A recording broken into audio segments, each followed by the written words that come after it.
You can look at everything joyfully, or you can look at everything with great sense of misery. Your joy and misery comes from within you. Gu means darkness, Ru means dispeller. One who dispels your darkness is a guru. You seek a guru because you want your seeking to be more effective, not because you're seeking an answer. Stress, tension, anxiety, depression, madness, all kinds of things. What it means is, your intelligence has turned against you, that's all. Why your intelligence has turned against you? There's no stable enough base. So the entire yogic system is about this, that you create a stable base so that your intelligence works for you. The word yoga means union. What you think as myself is just a psychological boundary that you have set up. If you experience everything around you as myself, this is yoga. When somebody experiences the whole universe as a part of himself, then we say he is a yogi.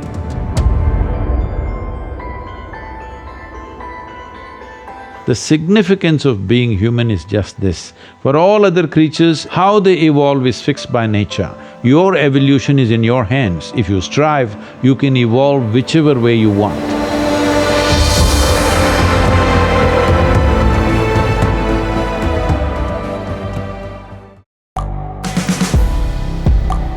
The world is changing. Inspiration is everywhere. It has never been so easy to connect, share, and bring people together. We're learning from others and finding the best in ourselves. Challenging our beliefs,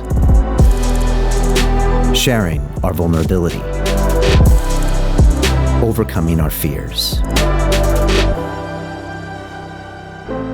transforming ourselves so we can transform the world. How far can we go? This is London Real. I am Brian Rose. My guest today is…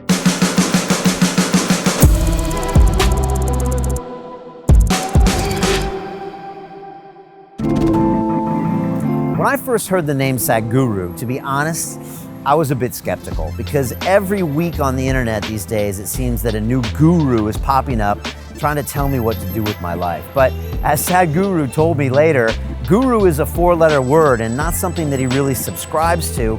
He's really here to call us on a lot of our BS and push us to change the ideas that we have about ourselves and about consciousness. And he's got a great book called Inner Engineering, which is complete with stories of his life growing up as a kid who hated school, who rode his motorcycle all over India, until he had a moment where he came to terms with what he was all about, and now he's here to spread the word. And he believes we only have about 10 or 15 years left to save the environment, and it's gonna happen through changing global consciousness, which is exactly what we're trying to do here at London Real, through conversations at this scale. And so I know you're gonna enjoy my time with Sadhguru. Listen closely to what he said. He's got funny jokes, but if you practically take his advice, I really believe we can save this world, we can save each other, and make a massive difference. So I leave you with Mr. Sadhguru. This is London Real. I am Brian Rose. My guest today is Sadhguru, the Indian yogi, mystic, visionary, and philanthropist.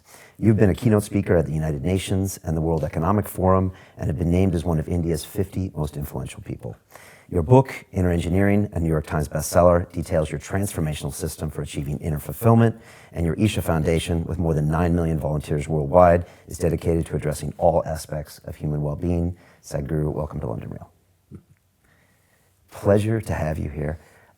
Before we get started, we're sitting at a kind of an English countryside manor. I was wondering, what is your relationship like with London and with England? And when you were a young boy growing up in Mysore, India, what did you ever dream that London would be? Well, we had to inevitably read a lot of English literature. You can imagine I read a lot of Thomas Hardy, so I had a pretty good picture of London. I mean, English countryside. He used to describe it for pages and pages, Yes. right? And you love that. Sentences ran for 2 pages at a time. You had a photographic mind. Very. You almost had a picture in your mind when you read Hardy. And you used to do the same when you used to travel through the the countryside. Yes, maybe I was drawn to Hardy because of that. Because even today I don't think in words, I don't have languages in my mind, I think in pictures or videos. So my memory is also like that.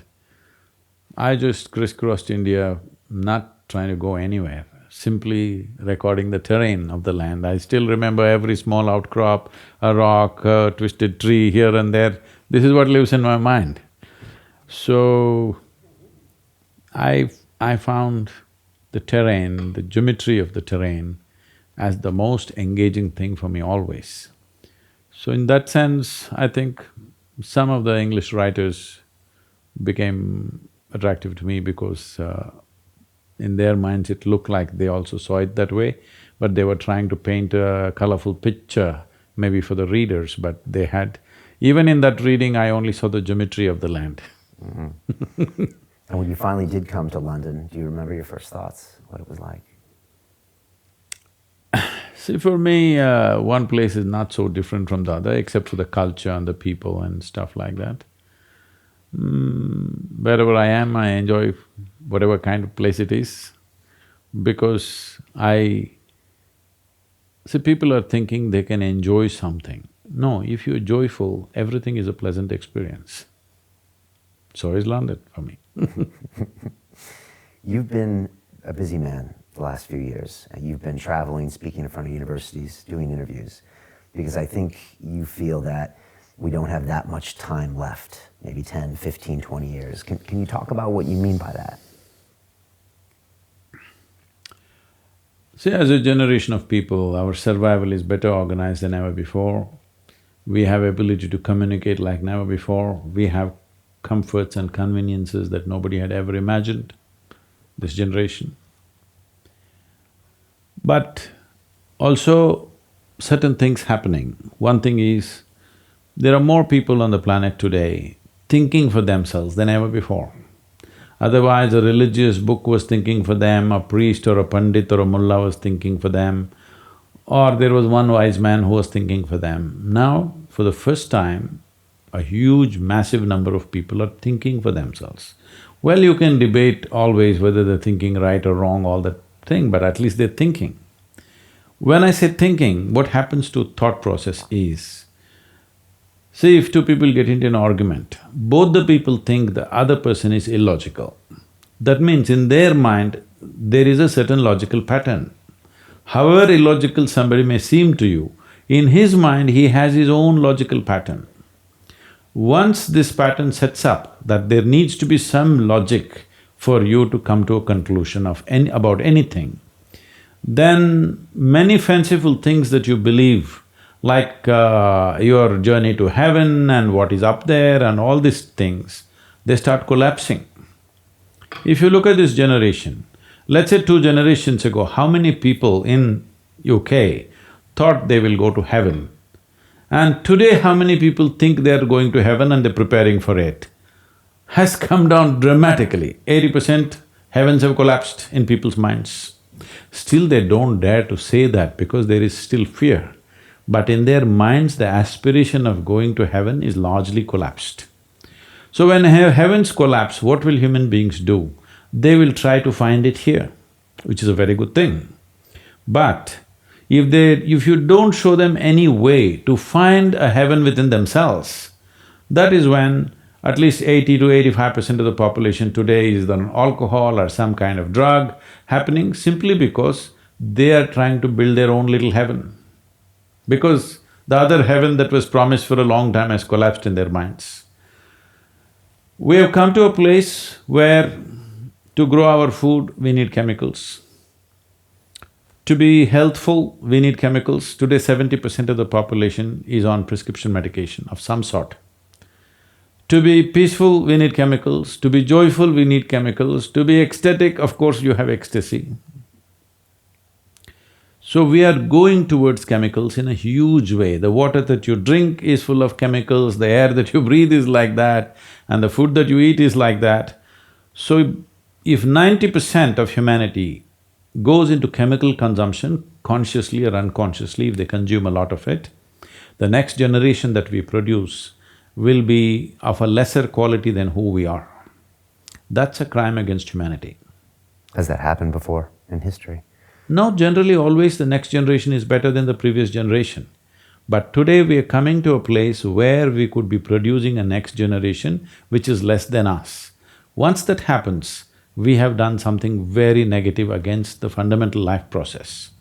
So, this heavens collapsing and it's like a trapeze, you're leaving one trapeze, you need something else, if you don't find it, you'll hang on to anything.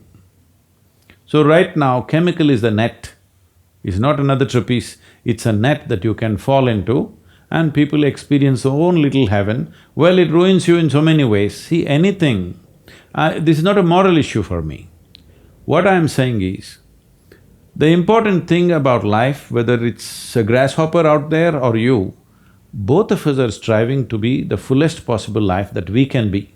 A grasshopper is trying to be a full-fledged grasshopper, a human being is trying to be a full-fledged human being. So suppose you cut off one of grasshopper's legs which is supposed to hop, the hopping leg, if you take it off, have you enhanced its life, I'm asking you? No. No. So similarly for a human being, if you take away any of his faculties in any way, even temporarily, have you enhanced his life? No. So intoxication is just that, it is taking away your faculties for a period of time, but if you continuously do it, it'll take it away for your life. So you're taking away or subjugating your faculties for a little bit of pleasure or maybe a lot of pleasure, however you wish to describe it. But the important thing is you're taking a backward step with life because life can only be enhanced by sharpening and increasing our faculties, not by decreasing our faculties. Our ability to be active physically, mentally, emotionally, spiritually, if this is in any way crippled, this means we are taking a backward step, though there may be pleasure attached to it. So I'm teaching them a way. If you sit here with your eyes closed every day, I'm very proud of this now, there are millions of people, in the morning if they sit with their eyes closed for a few minutes, tears of ecstasy will flow, millions of people across the world. That you've taught? Yes, this is what needs to happen because you need to understand the greatest chemical factory, the most sophisticated chemical factory is right here. The question is only, are you a great CEO or a lousy CEO? If you are a great manager, you will produce what you want from this. If you are a lousy manager, you do wrong things, you get anxiety, you get something else, you get rubbish going on within you because you are misusing your chemical factory or you don't know how to manage your chemical factory. Just look at my eyes, I'm always stoned. No, never touched a substance, but always stoned. Is this because we have the technology for the chemicals, or are people taking the chemicals a reaction to this anxiety we feel? No, see people, every human being wants his life enhanced. If you don't show them proper ways to enhance, they will find shortcuts. See, a man who goes to the bar and a man who goes to a church or a temple or whatever, they're seeking the same thing, they're trying to enhance their life, isn't it? If you do not show them a proper way, they will take whatever ways are available on the street, that's all. That's why I'm saying it's not a moral issue for me, it is just that it sets you backward. You want to go forward, but it sets you backward. Besides the chemicals, what else bothers you about the world? Are you worried about climate change, war? Are you worried about AI, mobile devices? Why would I worry about artificial intelligence? I don't know. If they're going to do all my work, I will be glad. And what about global warming? What about some of these other issues of… The environment is a huge issue right now, there's no question. Am I worried about it? No, I have a plan and I'm working to the plan. If everybody works to one plan, because the plan is not made by me or you, our plan is along with the natural contours of life. If all of us have the same plan, we can turn this around. But if you don't do that in the next 15 years' time, if you start now and next 15 years actively across the world, if we do certain simple things to correct, in another 25 to 40 years, there'll be a significant turnaround. But if you leave this for another 25 to 30 years, you go on business as usual, and then try to turn it around, it will take 100 to 150 years to turn it around, because that is the kind of threshold we are on. If we cross that, then turning it around becomes a much bigger challenge than the way it is right now. This is a good time to turn it around. Are we gonna make it? Are we gonna turn it around? You're asking for a prediction, I'm telling you I have a plan. Are you committed to the plan? That's a question. Isn't it? Prediction means what? That means we don't have a plan. And how do we get people to do this? Is it about education? Is it about people spending time without the chemicals, spending time with themselves? Is this why you wrote the book, Inner Engineering? See, all those things have to be done, but they are not the solution. There are incremental changes. The important thing that needs to happen in the world is policy changes need to happen in the government level on a global scale. This is what we have achieved in India. For the rivers of India, I did this rally for rivers, which got a phenomenal support from the people. 162 million people participated. This has been the largest movement ever. 162 million people in 1 month's time. So we made a recommendation how rivers should be handled in India. So this has become official recommendation from the federal government now to all the states. So once the policy change happens, budgets will come and everything, the government machinery will start moving in that direction. Well, we've been doing a lot of work, we've changed a few things, many other organizations are doing this, but this is not real solution.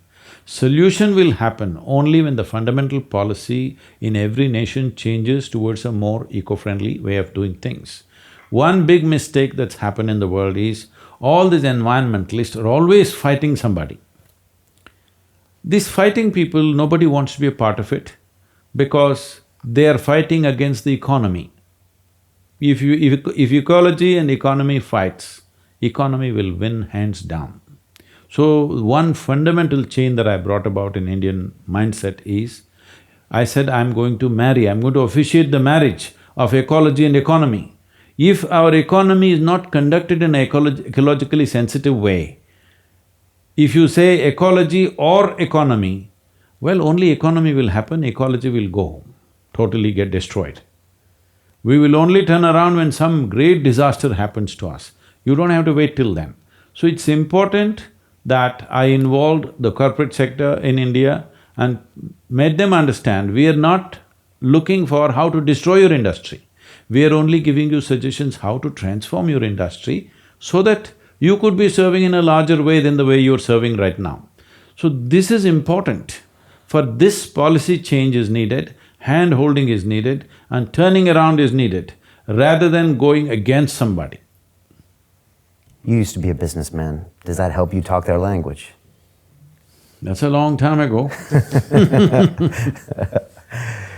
Your father wasn't too happy about the chicken farming, but you did have a background though. Does that help you sometimes navigate things? What or give you an extra edge or understanding business as opposed to never having experience? See, this question comes from the presumption that everything has to come from your experience. That means you're going to be very small. In this world, how many things can you personally experience? Very small. Even if it's wide-ranging experience, still it's very small. So essentially, this whole attitude and questioning and this kind of thing has happened to the world in a big way because our education is confusing people to make them believe that memory is intelligence. Memory is not intelligence. Memory is useful as data, but intelligence is a different dimension. We have gobbled this up, that we have made children believe from a very early age, if you remember something, you're smart. No. A tape recorder can remember everything. This camera can remember everything. This doesn't mean it's intelligent. So, one major aspect of my work is to separate these two. Within your experience, your memory and your intelligence are two different things. If you have an intelligence which is unsullied by memory, you will see everything just the way it is. But if you look at everything through the filters of your memory, everything is prejudiced. We see a lot of fighting happening these days, us versus them, Democrats versus Republicans. I think the New York Times did a survey the other day and they found out that someone would rather be against someone than for someone, even if they supported. As in, we're looking for the enemy. No, see, this is a culture that's evolved. In many places this is happening. Because elections are coming, I'm tweeting to encouraging people to vote. In India or in America? India. In India. I'm saying in India. So as a process of that, I say democracy is about all of us getting together and creating a wonderful nation. This is not about pointing fingers at each other. Oh, there's a whole barrage of comments saying, what does he know about democracy? Democracy is about criticizing the government, democracy is about pointing fingers, democracy is about pointing out the mistakes. So, some very left-leaning media came to me and asked me this question. I said, do one thing, you're married, right? You go home today, from morning to evening, you'll be all right. In the evening, just for 2 hours, criticize your wife for all the small things about which she's not okay. If you pay enough attention, she's not okay on many things, as every human being is. You criticize her, 22 hours you appreciate her, you enjoy her, but 2 hours you criticize her every day, believe me, in 30 days your marriage will be over. Is that so or no? I said, yes. Then why do you think you have to do this to the government? Once people elect, next 5 years you support them. In every possible way you bolster them. They're doing something wrong, of course. But the day they get elected, if you start criticizing, what are they supposed to do? At least wait for them to make some mistakes. So about being Republican, Democrat, this American culture is unfortunately spreading to other countries also. See, when I first came to United States, it's always amazed me. How are you Republican or Democrat by birth? This is feudalism, this is not democracy. Democracy means whatever happened in the last 4 years, you look at it, what they have done is good for you, good for the nation in which you live or not, and then make up your mind who should rule for the next 4 years or 5 years or whatever the term is. Now, no, by birth you have decided, because my father was a Democrat, my grandfather was a Republican, accordingly I have decided. This is feudalism, where is democracy? This is like another religion. You destroyed democracy. Democracy has something called a secret ballot. That means who you vote, even your family need not know whom you voted, all right? But now you already declared from birth, I'm going to vote only for this party, no matter what they do. This is just a feudalism. I think the 1900s, the feuds of Middle America have gotten to the whole of America now. America needs to rethink. If they want democracy, I'm suggesting this in India, none of the political parties will like it. I said, one thing is political parties should not have membership. They can have office bearers, whatever number of people they want as people who work for them. But there should be no national membership where millions of people are enrolled as members, because then it's already decided who they're going to vote for.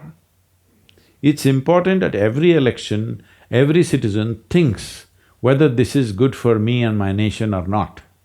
And according to their own intelligence, they will think and they will vote. Otherwise, there's no democratic process.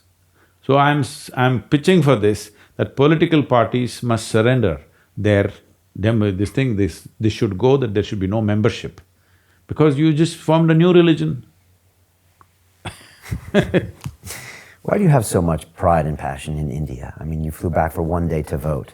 You're constantly giving back and doing things for this country. I'm doing everywhere in the world, not just to India. Okay, but you do a lot with India too, notably. Because a large part of the work is still in India. Above all, for me, a nation is not a geographical or political entity. For me, nation is the largest segment of humanity you can address. So, India as a nation is 1.3 billion people. If you make some changes, then you are addressing a massive amount of humanity right there. So, I'm looking at every nation as just a segment of humanity, not as a political or geographical borders. That's not important for me. But we have still not found a way where the entire world can embrace each other and become one global entity. That's not yet a reality, it's still far away. That's not Twitter. That's not Twitter and social media, not yet. That is okay, but in terms of administration, in terms of goals, see, even now, European Union, you're having a Brexit, all right? People find their own reasons as to why they cannot be together. So, world is still not in that place where they can embrace each other and live as one. So, right now, how do you address the well-being of human beings? Nation is the largest piece that you can address. You get to speak to a lot of young people in their 20s. You become very popular. You're kind of the uncle they never had, the grandpa they never had. What do you see in our young people today? What do you see them struggling with, and do you see hope? Do you see confusion? See, the problem with every generation is the previous generation thinks the next generation is all confused. Always been the case, right? It's not true. It is just that the older generation is not able to come to terms with the new possibilities that the next generation is exhibiting.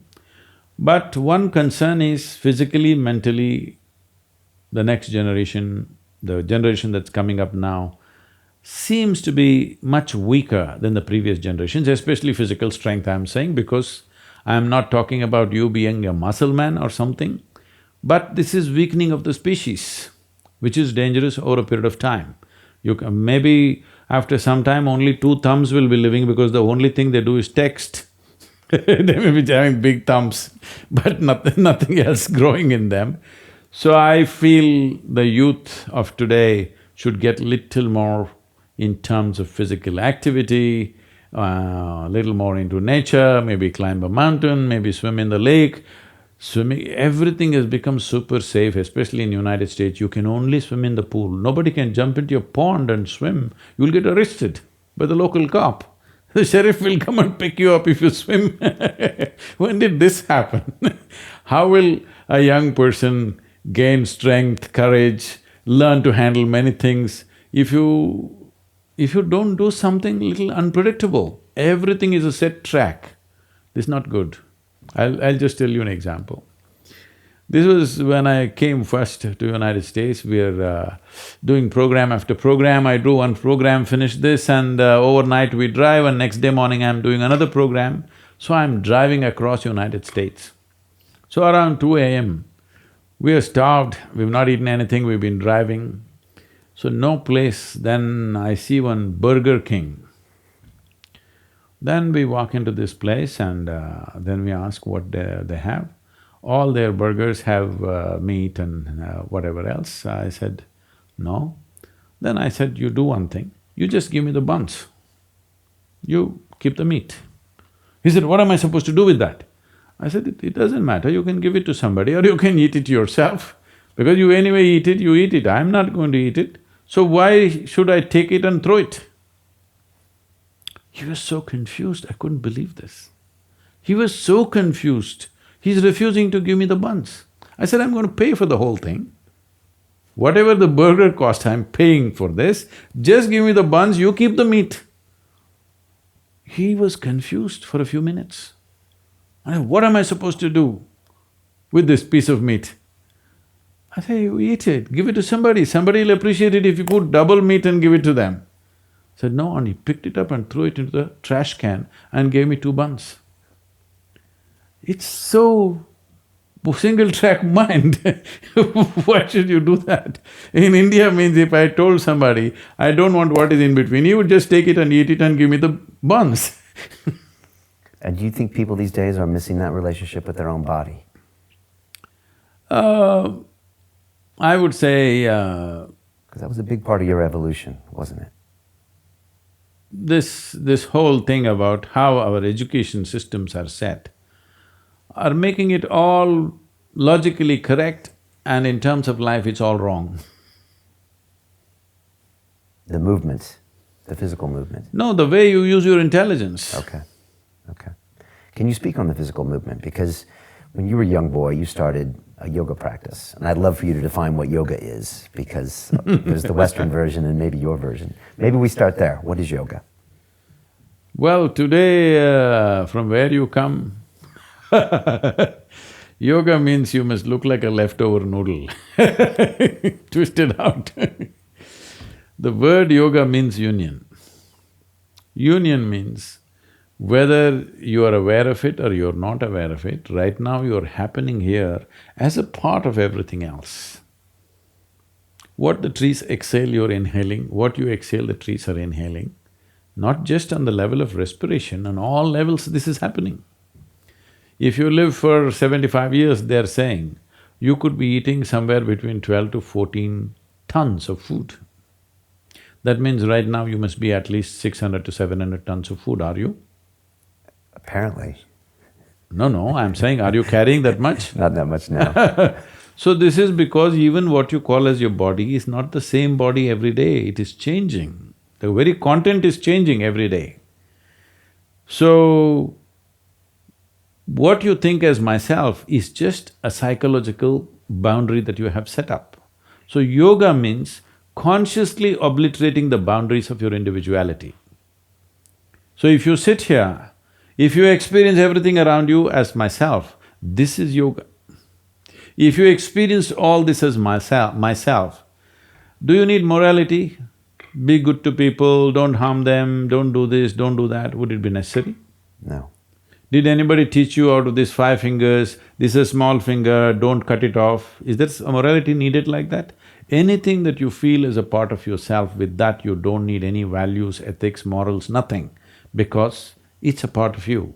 This is what yoga means, you experience everything as a part of you. When somebody experiences the whole universe as a part of himself, then we say he is a yogi. But today, in California where you come from, if you wear a Lulu pant, you are a yogi. Lululemon. So they've confused the physical practice with the spiritual, transcendental idea.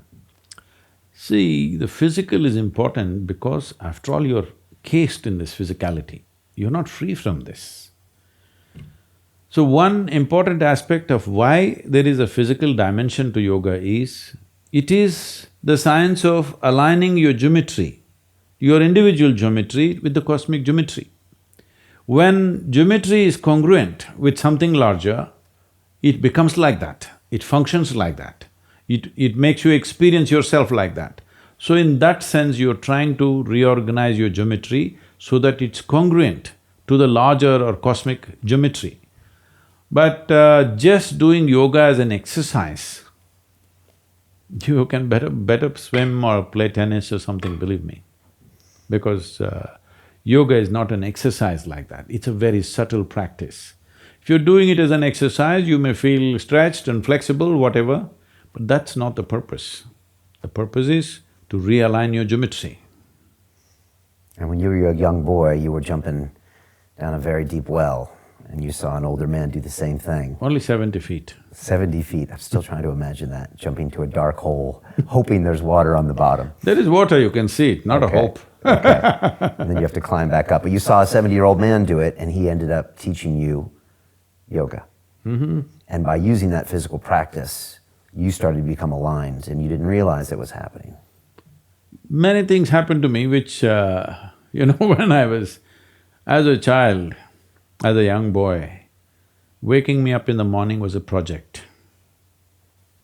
It would take 2 hours for my sisters or my mother to drag me out of the bed, make me sit up, I'll fall asleep. Make me stand up, I'll sit down and fall asleep right there. My mother will put toothpaste in the brush and give it to me, I'll stick it in my mouth and fall asleep. They'll push me, they'll splash cold water in my face and push me into the bathroom to have a shower, I'll fall asleep right there. Once I started doing simple physical yoga, within a month or two, it doesn't matter where I am till today, morning 3:30 to 3:40, within those 10 minutes I always come awake. It's my choice whether to get up and do something, or if I wish to rest some more, I could rest some more. But it just comes awake because it just got aligned. There is something happening in nature between 3:30 to 3:40, it's called Brahma Muhurtam in yoga, it's a very significant part of the time. So when that happens, your body just comes awake, it happens to everybody, but they don't notice it. So like this, many changes happened simply because Simple yoga. So that's why I'm constantly reminding people, it doesn't matter for what reason you do the right things. Even for wrong reasons, if you do the right things will happen to you. In your book, you talk about how everyone is out there searching for happiness and joy, and yet it's inside them the whole time. Everything is inside them if they look. See, all human experience comes from within, isn't it? I don't know what kind of geniuses thought these things. I know in America there must be a million books telling you how to, milk happiness from something else or somebody else but all human experience is generated from within. What comes from within you must be the way you want it, isn't it? Isn't that simple enough, I'm asking? Yes. What comes from around you may not be the way you want it, but what comes from within you must be the way you want it. If whatever happens within you the way you want it, will you be blissed out or miserable? Should be happy. Blissed out. Blissed out. Now, it's simple, that doesn't mean it's easy. Well, it's not difficult either. See, most people understand complexity as intelligence. If they make themselves difficult, they are supposed to be intelligent. Making a simple thing difficult is not intelligence. Making a very complex thing simple is intelligence, isn't it? So wrong sense of intelligence, idea of intelligence has entered people's minds. They think if they make a problem out of every solution, they're intelligent. No, no. If you find solutions for every problem, that is intelligence. That's my understanding. And how do people start on this path? Because a lot of this makes sense to people, but in the world they live in, they don't know where to start. Even yesterday I was at this How to Academy talk. The last question was, all this is fine, Sadhguru, can you give us one mantra that we can take home and that'll work for us? So I asked a simple question. See, to learn ABC, to learn to read and write a simple language like English, I'm saying simple language, it's just 26 alphabets. Tamil language has 212 alphabets, very complex. To learn a simple language, you take 12 years of schooling. To read, write, understand, this all you're doing in the school. You may be reading a science book, but you don't know any damn science by reading a high school textbook, all right So, for this you're taking 12 years. To transform your life, you want to do it in 2 minutes. So is that what your life is worth? So if your life is worthwhile, is it not important that you invest a certain amount of time and energy rather than looking for this stupid stuff of one mantra with which I will transform my life? It will not happen like that. That's the reason why most people have remained the way they have remained, because they've not invested in their well-being. So it's a serious long-term investment. It is not long-term. I would say, if I ask you, is your life worthwhile enough to invest 30 to 32 hours of focused time to bring some basic transformation within you? If I teach you a way where you can manage your chemistry the way you want, but we need 32 hours of focused time, do you think your life is valuable enough for that much investment, I'm asking? Yes. Then you must invest, that's what is called in an engineering program. It's 32 hours of focused time. We can format it in different ways, but that much investment has to go in. You want a 2-minute mantra, this is like this. It once happened, Shankaran Pillai had a serious spinal issue. So he went to the doctor took an X-ray and told him, see, you need a surgery and it costs you 50,000 rupees. You can convert that into pounds if you wish. And you need 6 weeks of bed rest. Shankaran Pillai said, don't you know I'm a busy man, I'm a television anchor I can't take 6 weeks break, nor do I have 50,000. I'll give you 100 rupees, what can you do? The doctor took the X-ray, toyed with it for some time and said, well, I can fix the X-ray for you.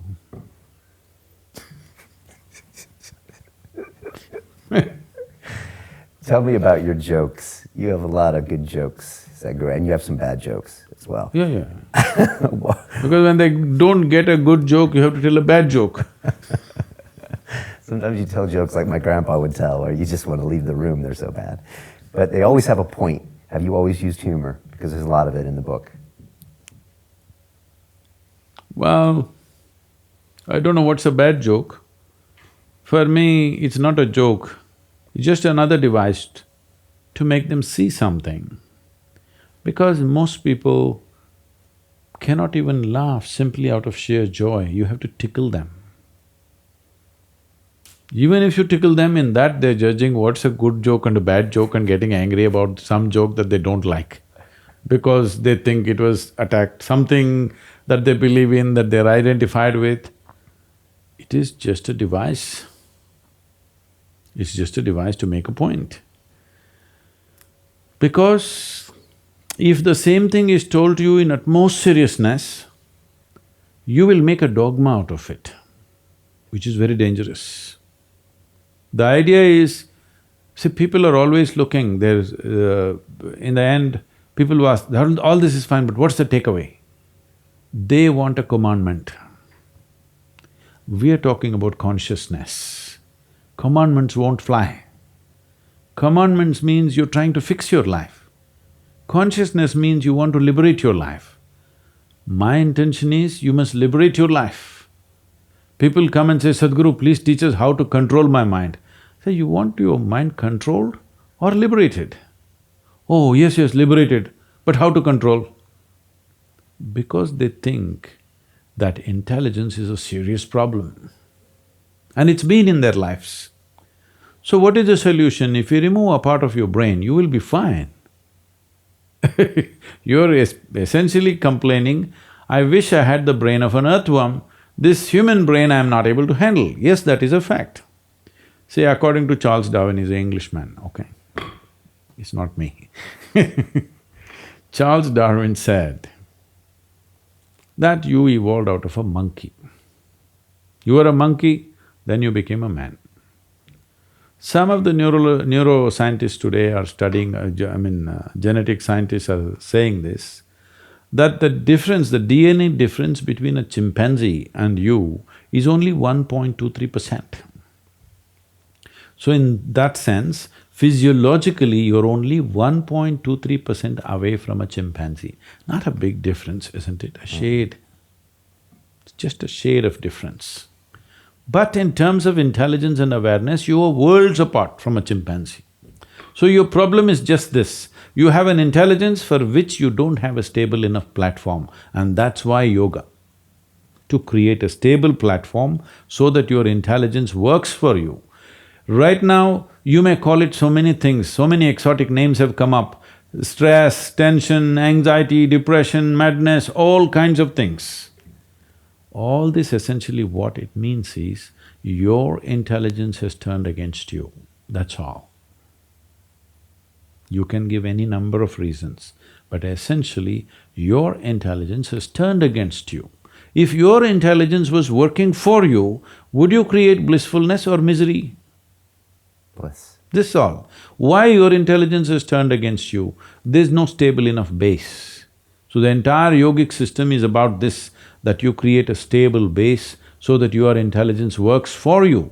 If your intelligence turns against you, no power in the universe is going to save you, you are a done thing.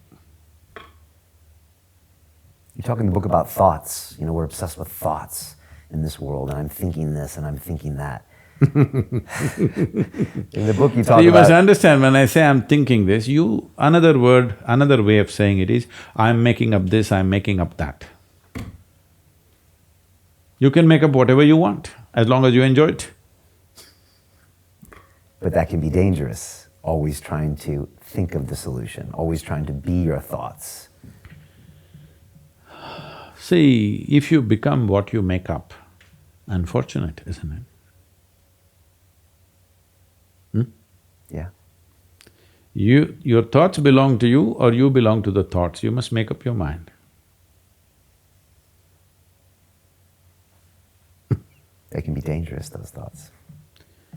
They're not dangerous, they're fantastic. Only thing is, fantastic things mishandled can kill you. A car can kill you, isn't it? It's a wonderful thing, an automobile. It's made our lives. If you handle it irresponsibly, it kills you. Every possibility is like this. Every possibility, if you do not harness it, it becomes a problem.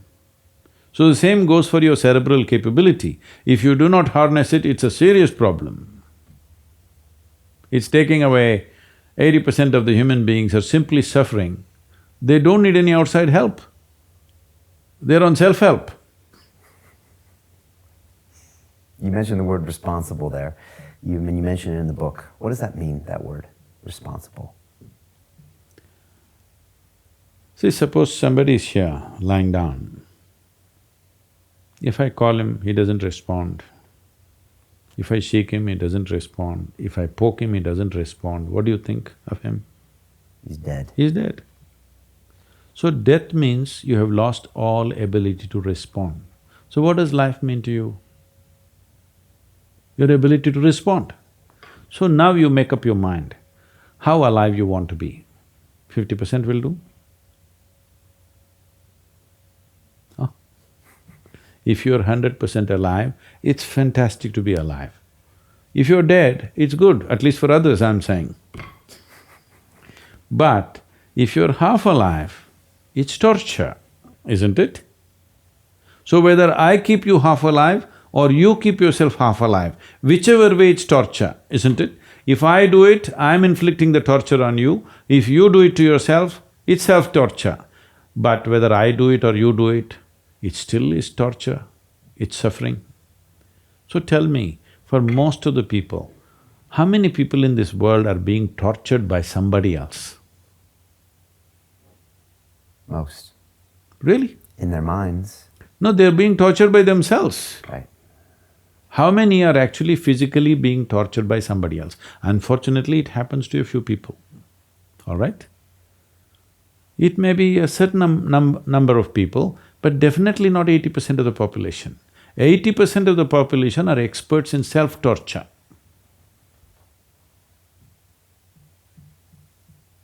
It's like, if I ask you a simple question, would you want your intellect to be sharp or blunt? You must choose, I'm going to bless you right now. Sharp or blunt?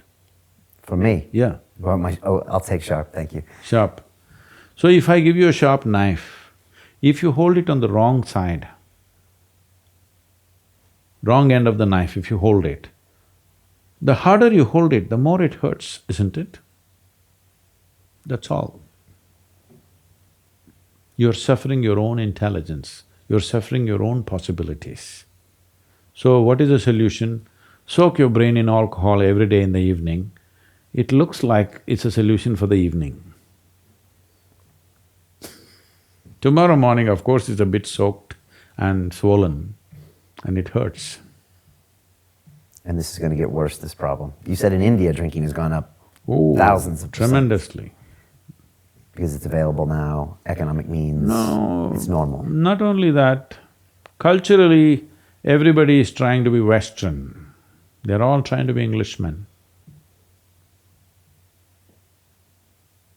They learn the language later, but right now they've adopted the evening drink. Otherwise, in our homes, when we are growing up, if anybody says in that family people drink, nobody will give their girls to them. Nobody will marry from their family because in that family men drink. This is how it used to be 40, 50 years ago.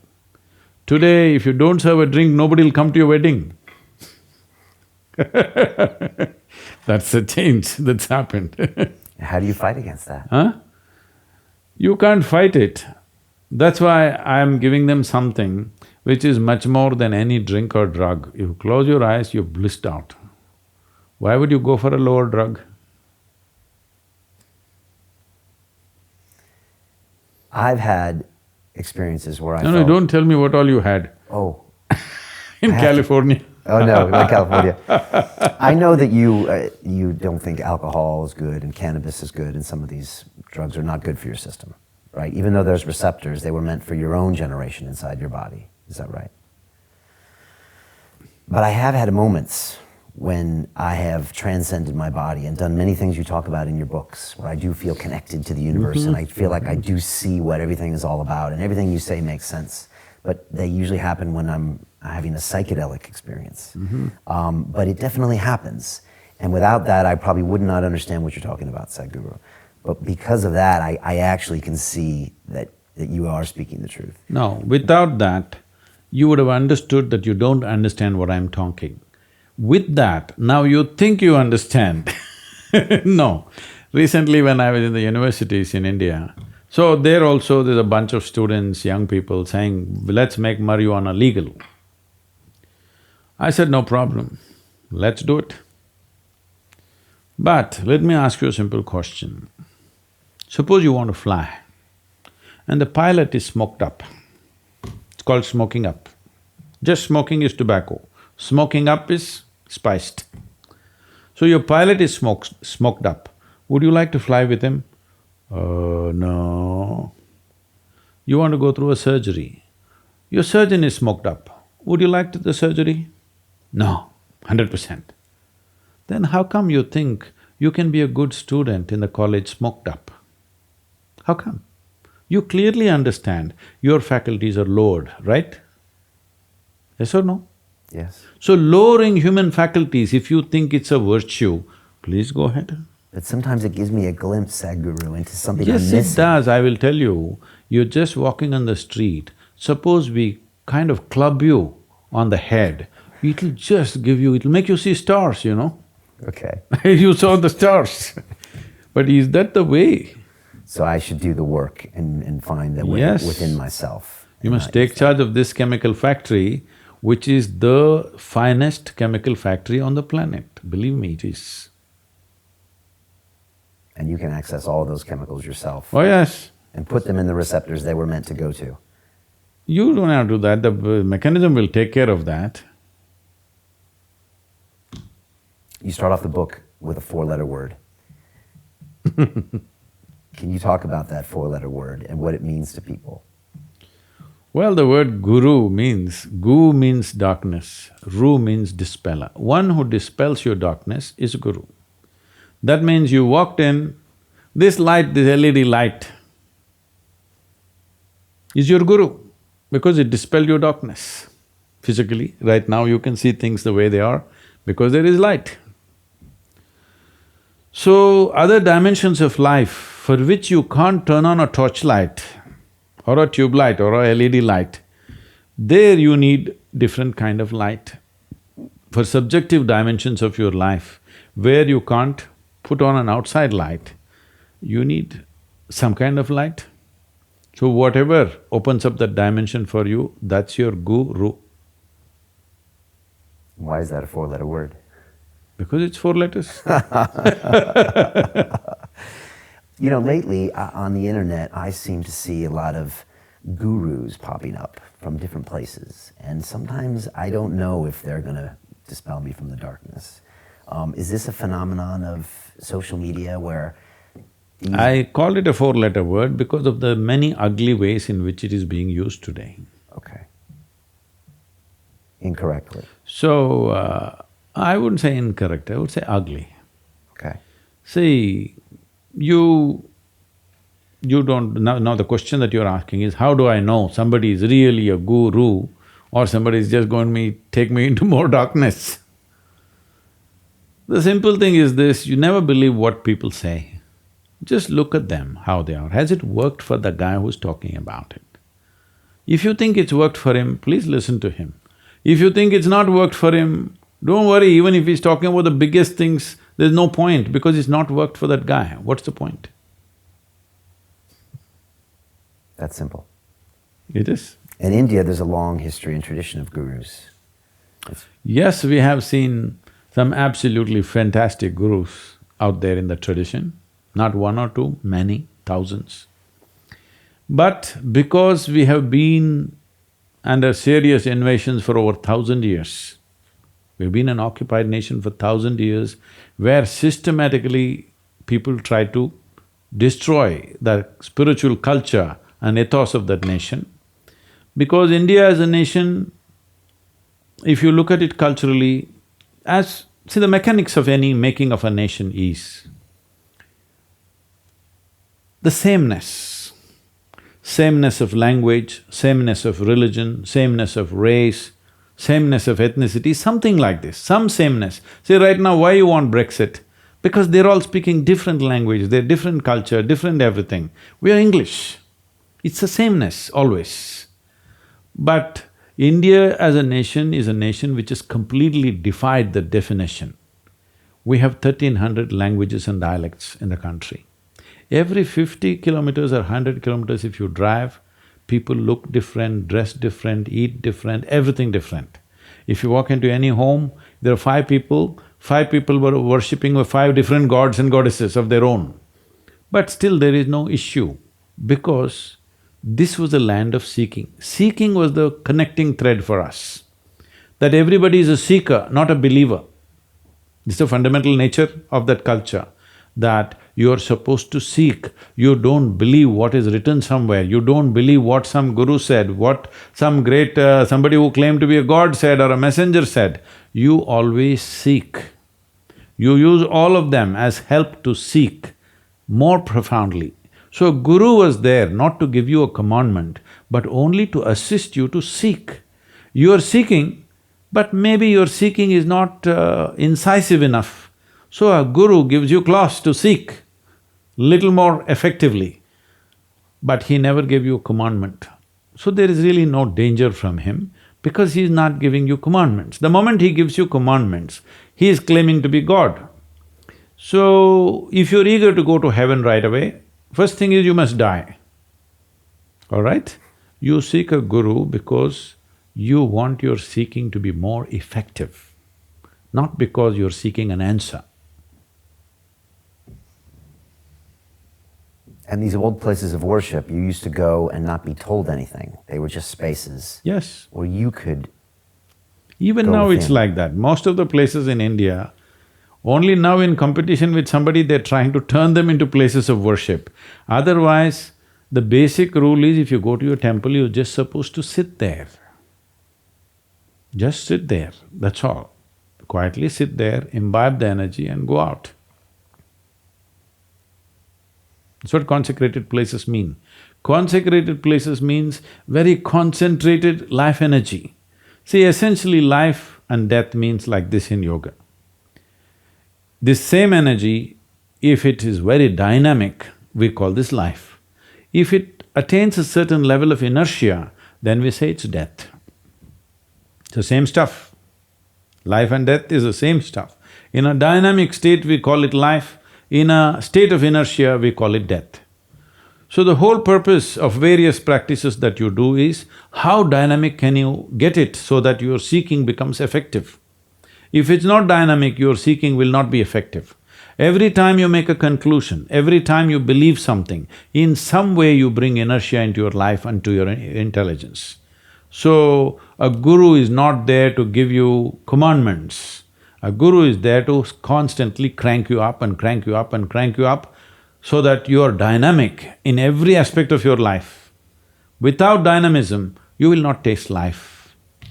Dynamism need not necessarily mean you're doing 1,000 things in the world, not necessarily like that. If you sit here, this life is in its highest dynamic nature. It has to be like this, only then it will know the full depth and dimension of what this life is about. If it gathers inertia, either because of the drug or the drink or just the way you're structuring your mind with belief systems and dogmas, it becomes static or inertia gathers, then you're creating death. When you're alive, if you have to practice death, which is what most people are practicing, if you just go and see outside, most people are driving their dream cars. But look at them, it looks like they're going to their own funeral, if you look at the expression on their face. Why? Are they practicing the last pose of their life? They're not driving their dream car with great joy. Does that make you sad when you see so many people unhappy? There was a time I cried for it, but these days I laugh. Well, that's sadistic, isn't it? But you see it, I mean, people into their phones and people unhappy and people angry at each other, and yet we're at this time in our life where we have, you know, the connection to so many resources and knowledge. How do you manage that in your brain, just to see those two things? See, that is the most fundamental aspect. That is… The following success secrets are only available inside the London Real Tribe, where you get exclusive access and insights from our high-performance guests on wealth creation, productivity, leadership, morning routines, health, and well-being. To join our tribe community, go to londonreal.tv/tribe. Now, let's continue with the show. What do you say about people that complain? Well, they can complain as much as they want. All they're doing is see, all this is happening because people are not conscious that they're mortal. They think other people die. They don't know consciously that I will die. As I sit here, my clock is ticking away. What is ticking away is not the clock, life is just ticking away. As you sat here, both of us are 30 minutes closer to our grave, yes? Yes. If you're conscious of this, you would manage your life in the best possible way. You think you have eternal amount of time, so you have time for all kinds of rubbish. There are only two aspects to life. It's a certain amount of time and a certain amount of energy. Time is rolling away for all of us the same way. There's no choice about this. It's just going. But you can manage your energy. If you manage your energies in a very intense and dynamic way, what somebody does in 10 years, what somebody experiences in 10 years, you could experience in 10 days or 10 moments. In this context, you will live long. If both of us live for 100 years, in my experience of intake of life and impact of life, I have lived here for 1,000 years. Somebody else, in 100 years, they could have barely lived for a year or 10 years. Because they are they're committing suicide in installments. And your mission is to change all that? No, I just want to live in a wonderful world, not with miserable people, so I'm trying to add some company. And is it working? Oh, of course, it's working. But I know I'm destined to be a failure because, when it first happened to me, I just realized one day that if I simply sit here, don't mess with myself, every cell in my body will overflow with ecstasy. There's really nothing to do. If I don't just mess around with my mind and simply sit here, ecstasy will flow. I tried in many different ways, various kinds of situations, wherever I am, if I simply don't mess with my mind, if I simply sit here, ecstasy will overflow. Then I decided, I made a plan. There's no fool like a young fool.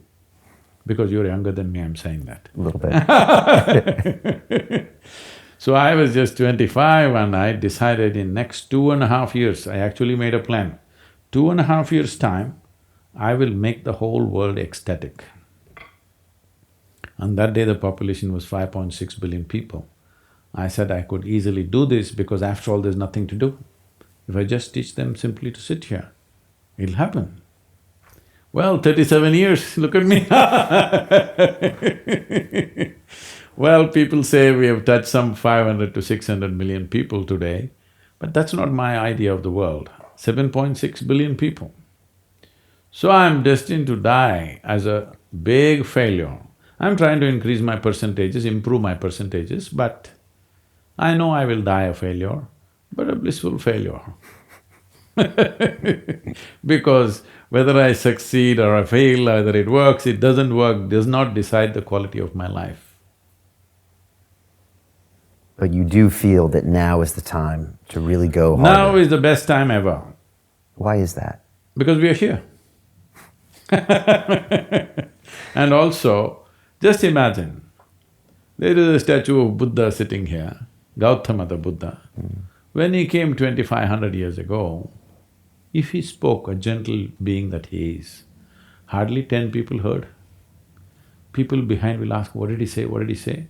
That idiot will say something to that guy will say some other nonsense to somebody. By the time it goes to the last person, some rubbish will happen. This is the fact. And somebody will write down and misinterpret it in 1,000 different ways. Hardly we know what in ancient times they actually spoke, because everybody interpreted and reinterpreted these things according to their convenience. Say, look at the technology today. I can sit here and talk to the entire world if the necessary arrangements are made, isn't it? And it's all recorded. Tomorrow if you come back and say, Sadhguru said this, we'll just play back the tape and say, that's not what I said. Was this ever possible? So today, if we want to transform the world, human beings, if you want to raise human consciousness, there has never been a better time. This is the best time. I agree. And the technology can help us in this situation. Technology, definitely. Above all, people… heavens are collapsing, this is the time to change. I have two young boys, 2 and 3 years old. How do I raise them in this age to make sure they See, don't… we use the word raise only for cattle. Human beings you don't raise. Even for plants we say we cultivate, but only for cattle, sheep, we say we raise the flock. So this raise thing has come from a very religious backgrounds. You want to raise them, that means you want to raise them in such a way that they will not think one thing more than what you teach them. This is a way of subjugating future generations, this is a way of subjugating human intelligence. No, you should not raise your boys. They don't belong to you, you must understand this. Just a privilege that they've come through you. It's a privilege you must enjoy, create the necessary atmosphere, a healthy, loving, nice, pleasant atmosphere so that they will grow of their own accord. You raising them means you screwing them up. That's what raising them means. Please don't do it. Next generation should not be like you. It should be in a way that you cannot imagine this is even possible, isn't it? Yes. Your own daughter, you didn't have anyone teach her math or letters or languages, you just let her grow. Yes. Tell me about your live events. I've seen some of these big shows, amazing shows, some of these things you do in India. Well, why do those and what do those bring? What do those feel like when you're there? It's not a show, first of all, because what happens in these events, if there are 100,000 people in an event, you will see at least 80% of them will be shedding tears of ecstasy and love.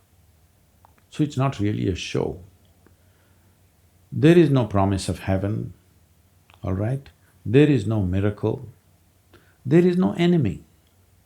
Why I'm saying this is, without creating an enemy, you can't gather people and get them focused somewhere usually. All movements in the world if you see, they will create an enemy first. All our problems, this guy is the source. Now you can get all of these people, boom, against him. The fundamental of the movement is that there is only one enemy, that's yourself. If you fix this one guy, everything is fine in this world actually, isn't it? That's true. Yes. So never before a hardcore spiritual process like this has become such a massive movement. This is unique, that today if we do the annual event in February or March, over 1 million people gather, over 100 television channels are transmitting this live. That means I don't know how many millions of people are watching it on the television, and on the webcast, on the YouTube, all this stuff. Why I'm saying this is only possible now. Gautama spent 40 years of his enlightened life traveling from village to village, town to town, talking to small groups of people, large groups of people, all kinds of people. I'm sure what he said was misinterpreted in 1 million different ways. Even today, though it is so crystal clear, what I'm saying is so simple, you ask 10 people, 10 people will say 10 different things. So we have to keep on saying the same thing in many different ways so that misinterpretation is minimized to the minimal. But in misinterpretation it's difficult with me because most of the people don't even know what I'm talking about. Because they're all looking for a takeaway. What is the takeaway? There's nothing takeaway. I will not give you any takeaway. If I give you takeaway, what will you do? You will carry it on your head or you will reject it. One of these things you will do. Both are no good. If you believe what I say, you will not get anywhere. If you disbelieve what I say, you will not get anywhere. Only if you exercise your own consciousness, you will get somewhere. So the entire thing is just a device. It is just a method to get you into a certain state of seeking, certain state of evolution within yourself. It is about active evolution of yourself. Over 15,000 years ago when Adi Yogi spoke about this, when they asked, what is the nature of life, how do we do this? He said, the significance of being human is just this. For all other creatures, evolution, how they evolve is fixed by nature. For the human being, your evolution is in your hands. If you strive, you can evolve whichever way you want. This is the basis of yoga. Tell me about you and your day. What do you do every single day? This is my day. Every This is day your it's day. like this with somebody. Do you wake up early? Do you still practice a physical yoga? What is your day like that is always non-negotiable for you? Everything is negotiable except the way I am.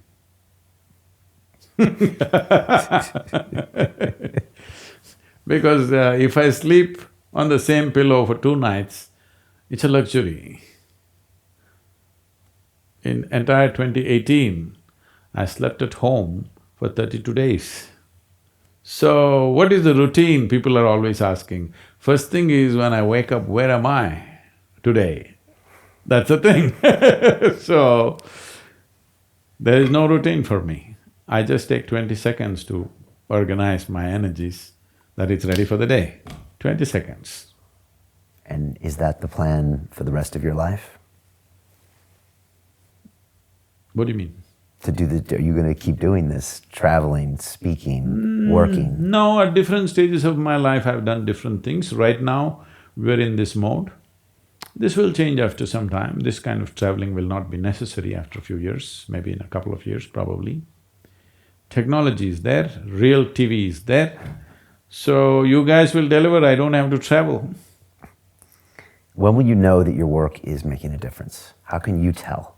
Oh, it is always making a difference. You must see how people come the first day, how they leave. They look like flowers have blossomed within themselves. So, there is no this thing that I need some kind of outside measure. Because it has transformed me, I know this method will transform any human being. Any human being, whatever kind they are, wherever they are, it still will transform you because as a species, the fundamental mechanism is still the same. Only thing is to get them willing, we have to do a lot of talking. If I was to ask your team here, what is Sadhguru's superpower? How has he managed to do all the things you do? To travel, to do the events, to speak to people. What is it about you? What is the thing that allows you to do all this?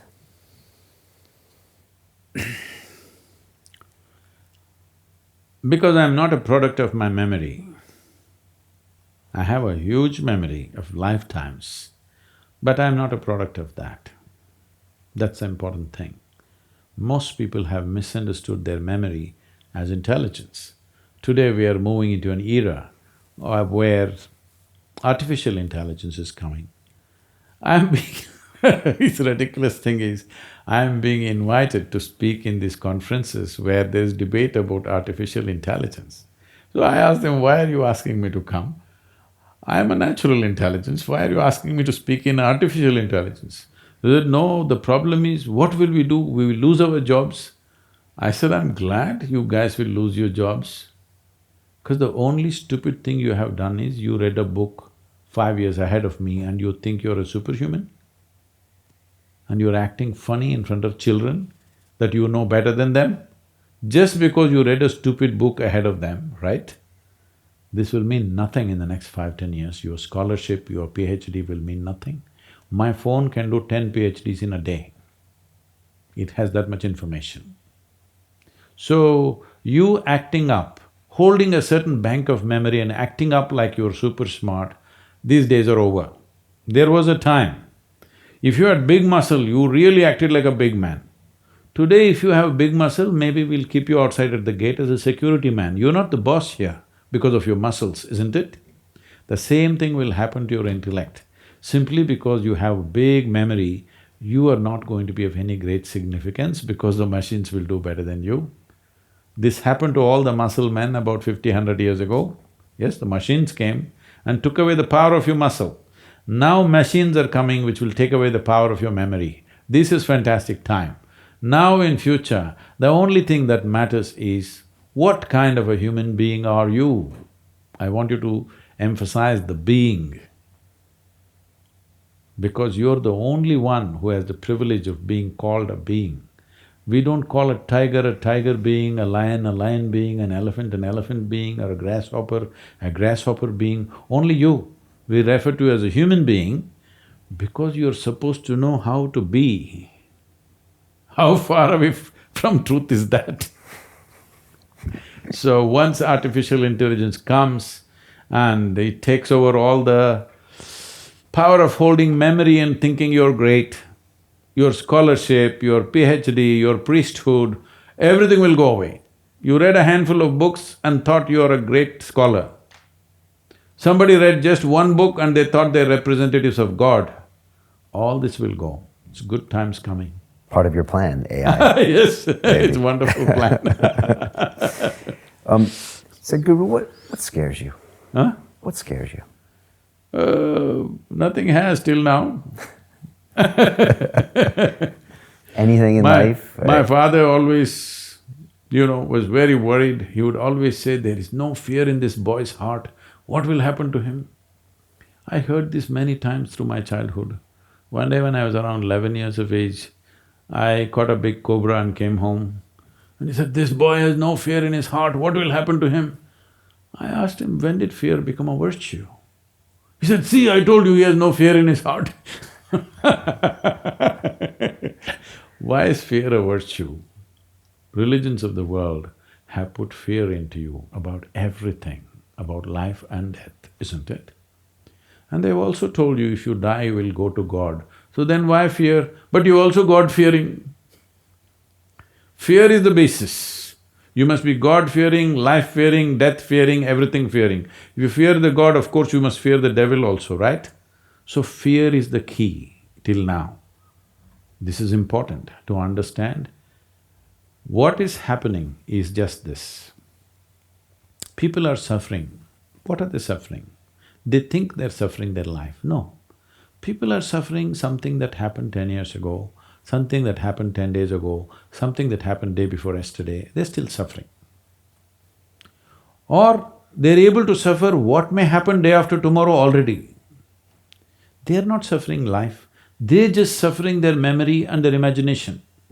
Two greatest faculties that human beings have is this, a fantastic sense of memory, a vivid sense of memory, and an absolutely wonderful sense of imagination. This only human being has. These are our two basic faculties. These two things you started suffering. So what you're saying is, evolution has made a mistake with you, please make me an earthworm once again, so that you can just at least become eco-friendly. All the best. What happens when you die? What happens? What happens to your spirit? You're asking me or you? Yeah, what will happen to you? Huh? What will happen to you? No, I have a clear plan about that. Clear plan? Yes. You're not gonna share it with me? It won't make any sense to you. Anyway, it's been an 8-year project, now I'm just nearing completion. It's a book on death, the inside story. Ooh, is that what it's called? Yes. You have good names for your books. The inside story. This is a book for all those who shall die. Is that ultimately also what makes us suffer, our relationship with death? No, it is only because we have not come to a fundamental acceptance of the nature of life. Death is not a separate entity. Right now, we can say you're living. We can also… if you remove the morbid ideas that you have about death, actually you're dying right now. One day it'll be complete, the process. Is it on or no? Yeah. It is on. What's wrong with this? It's good, death is good. It's on right now. One day it'll be complete. Well, we don't want it to complete tomorrow morning, we want to run through the full scale of it. But at some day you will be glad you will die, isn't it? If I want to really punish you, I don't have to give you death sentence. Suppose I give you a life sentence, you cannot die. Just imagine. I gave you a punishment that you cannot die, no matter what you do. Even if you try to commit suicide, if you behead yourself, you still cannot die. How would die? How's that punishment? I'm thinking about it right now. It's too terrible. Because why? I see suffering and I see it never ending. That's not the point. Even if you're joyful, you'd like to close the chapter at some point when you're done with it, isn't it? Did you enjoy your school? Yes. So even if you enjoyed your school very much, did you want to get out of it as quickly as possible? Very much. Same thing with life, isn't it? And yet Not because you're suffering, because always the next possibility is always beckoning you, isn't it? And there are more possibilities. Of course. Okay. And that the book is going to talk about that. Yes. What would we be surprised to learn about Sadhguru? Something you do that maybe we wouldn't expect a guru to do? Well, I can ride a motorcycle better than most young people can do. You still good? ride? Oh yeah. Do you have a favorite bike? Right now I've been riding a scrambler, but just now I'm yet to… I've ridden it around, test-ridden it, but yet to really do any long rides. I have a Honda, a VF4, which is a good one. Why do you like riding? Why? Why riding? Why do you like it so much? I like sitting also. I like walking also, I like golfing also, I like everything. But few things are still allowed, other things are all gone because time, not enough time. So riding, when I'm traveling, instead of going by car, I can ride, it still allows me a little bit of riding here and there. I guess you've read Zen and the Art of Motorcycle Maintenance? Oh yeah, way back. What do you think of that book? Well, it inspired a whole generation in a certain way. Spiritual book, isn't it? I wouldn't say it's spiritual. It is… it definitely made people think a little differently. Maybe you could call it that way, as a kind of a brochure. It's a brochure for spirituality. Yeah. But a wrong brochure, because you're misunderstanding magic as spiritual process. This is the biggest problem. People always think spiritual process means something magic should happen. No, spiritual process means you got to the roots of reality. And reality itself is a great magic. Tell me, you walk into the garden, you look at the flowers blossomed all over, you think… and if you smell, it smells wonderful, you think they sprayed perfume to the roots? No, they put filth. You put filth and fantastic blossoming and fragrance comes out, is it not magic? Is your existence not magical? Yes. In the middle of nowhere, you don't know where this cosmos begins, where it ends. In the middle of nowhere, in this tiny blob of mud, which you call as planet Earth, you and me sitting here on a round planet which damn thing is spinning, and we're talking all this, is this not magic? Hello? Yes. You want something more magical, I'm asking you? The only problem is, this blob of earth, tomorrow morning if it evaporates, nobody will know in the universe. I'm telling all of everybody, including the religious people, who think they are the center of the universe, all right? I'm saying our existence here is so insignificant little thing. This solar system itself is a speck. In that planet Earth is a microspeck. In that London is a super microspeck. In that you're a big man. This is a terrible problem. What keeps you awake at night? Huh? What keeps you awake at night? Anything? Life. I just stay awake most of the time. You do? Yeah. Thinking about life. No, just living. Living. Just being alive.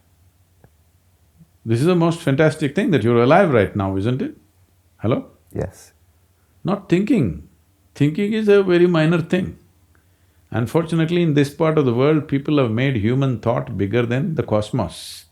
Your thought has become more significant than the universe. This is a tragedy.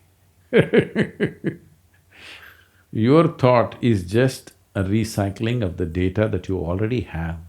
Nothing new can happen there. You can just recycle your garbage as much as you want.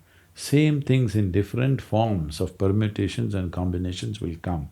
But can you think of something absolutely new, other than what's in your memory? I guess not. You cannot. So stop trying. No, what is there to try? See, if you have an iPad, whatever you've loaded into it, that you can get it out in many different formats. As they improve the models, more and more intelligence goes into it, it will give you many more combinations. But can it produce something which is not there in it? Is it possible? No. This also the same thing, your intellect is like this, it's ruled by your memory. What kind of memories you have, that it brings out. Just because most of the memory that you carry, you're not conscious of, it looks like fantastic things are coming out. Nothing fantastic is coming out. What you have gathered is what is coming out. But in many formats, of course. I'm not saying it's useless, I'm just saying it's a limited possibility. Sadhguru, I have a couple final questions. If I was Final question is one, not couple. How can that be? If I were to give you a magic phone and you could call up the 20-year-old Sadhguru and give that young man a bit of advice, knowing everything you know now, what would you tell him? Well, 20-year-old Sadhguru didn't have a phone to receive. Let's say he did. What would you tell him? What would I tell him? What would you tell him? He hadn't gone up the mountain yet. Just don't talk to a Sadhguru. That's what you'd tell him? Yeah. Don't talk to you. Yes, because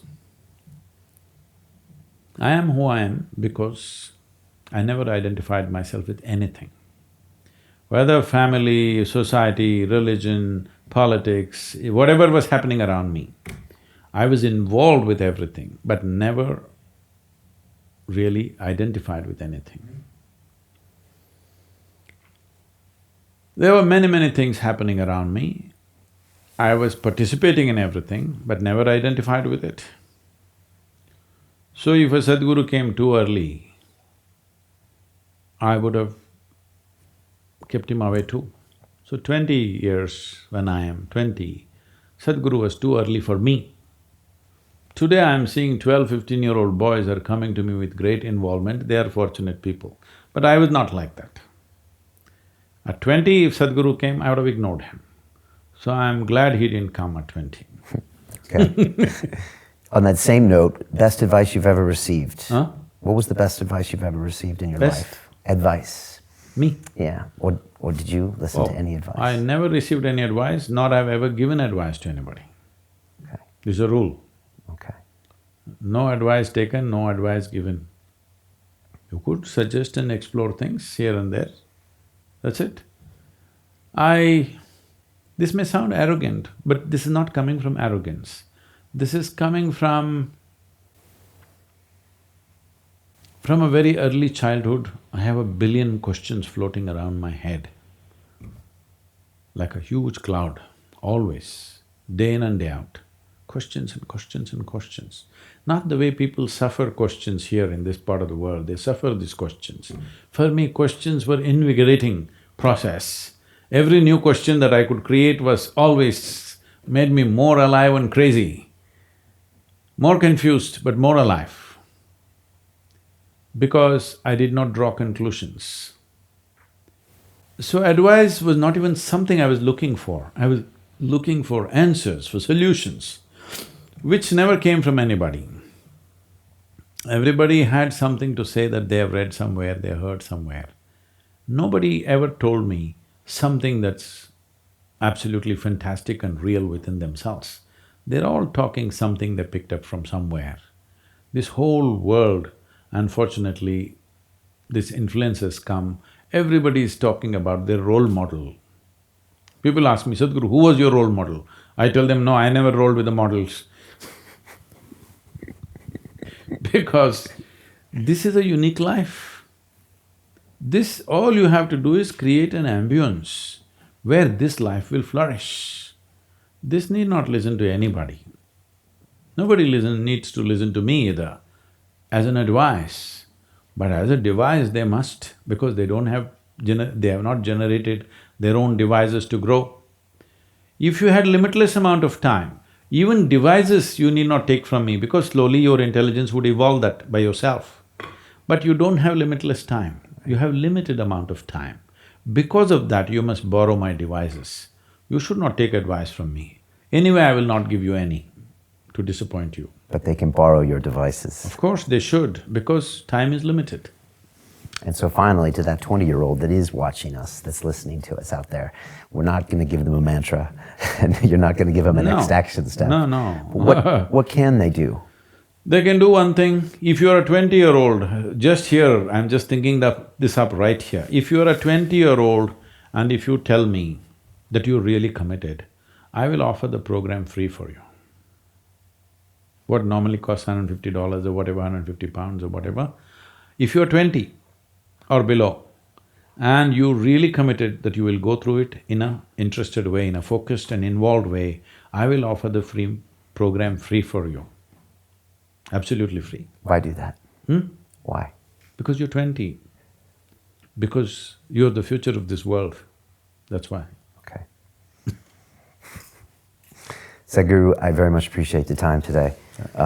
We've been waiting to do this for quite a while, and I'm a big fan of what you do, of your books, of your thought process and everything. So I hope to come to maybe one of your events in the future. You must come to India. You must come and see the yoga center, how it is. Yeah, I've never been to India. It's a fantastic tool, meticulously created for self-transformation. Doesn't subscribe to any particular philosophy, ideology or belief, it's just an instrument for transformation. I'm going to take you up on that. All right, wish you well. Thank you, sir. That's nice.